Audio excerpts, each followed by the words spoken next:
ఇప్పుడు బ్రహ్మ విద్య అనే విషయానికి వస్తే అన్నిటికంటే పెద్ద విద్యే బ్రహ్మ విద్య. అంటే ఏది తెలుసుకుంటే అన్నీ తెలుస్తాయో అది బ్రహ్మ విద్య. మానవులందరూ కూడా దానికి ప్రయత్నం చేయాలి. ఒక బ్రహ్మ విద్యే శాశ్వతమైనటువంటి ఆనందాన్ని ఇస్తుంది.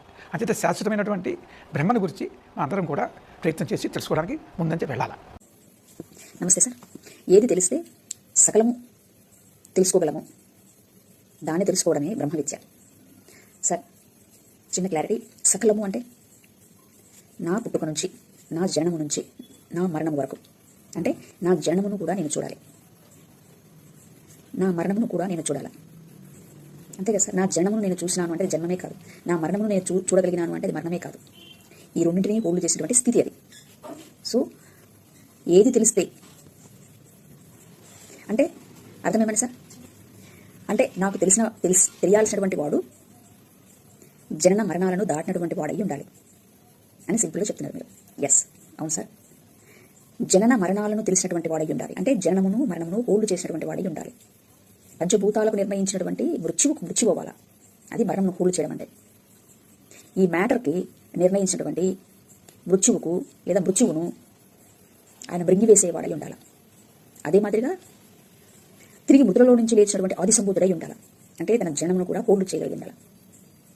అది అట్టి బ్రహ్మతత్వము తెలిస్తే, అట్టివాడు ఎవరో తెలిస్తే అదే భగవద్గీత 8వ అధ్యాయము 3వ శ్లోకం. గుణాతీతము నాశనరహితమైనటువంటి జీవుడే బ్రహ్మము. అట్టివాడిని మనం తెలుసుకోగలిగితే ఈ జనమునకు మరణమునకు మధ్యలో ఉన్నటువంటి నాటకము అంతా క్లియర్గా అర్థమైపోతుంది. సబ్జెక్ట్ అయితే చెప్తున్నారు కానీ దేని గురించి, ఎవడి గురించి ఆ సబ్జెక్ట్ ఉన్నదో వాడిని తప్పక సబ్జెక్ట్ మాత్రం చెప్పుకుంటూ పోతున్నారు సార్. ఇది మన భారతదేశానికి పట్టినటువంటి దౌర్భాగ్య స్థితి. సబ్జెక్ట్ ఇచ్చారు పెద్దలు. ఎందుకు ఇచ్చారు సార్? ఆ శబ్దము చెప్తున్నటువంటి అర్థమును గ్రహించురా అని మన పెద్దలు అంత సబ్జెక్ట్ ఇచ్చారు మనకి. అయినా సబ్జెక్ట్లోనే తిరుగుతున్నాం కానీ సబ్జెక్ట్ ఏం చెప్తుందో దాన్ని పట్టుకోవట్లేదు. అంటే శబ్దం ఏమి చూపిస్తుందో, శబ్దం ఏమి తెలుపుతుందో అటు అర్థమును మనము కానలేక ఉన్నాము, దర్శించలేక ఉన్నాము. ఎక్కడ ఫాల్ట్ సార్? సబ్జెక్ట్లో ఫాల్టా, శబ్దంలో ఫాల్టా, లేతే అర్థంలో ఫాల్టా, లేతే మనలో ఫాల్ట్?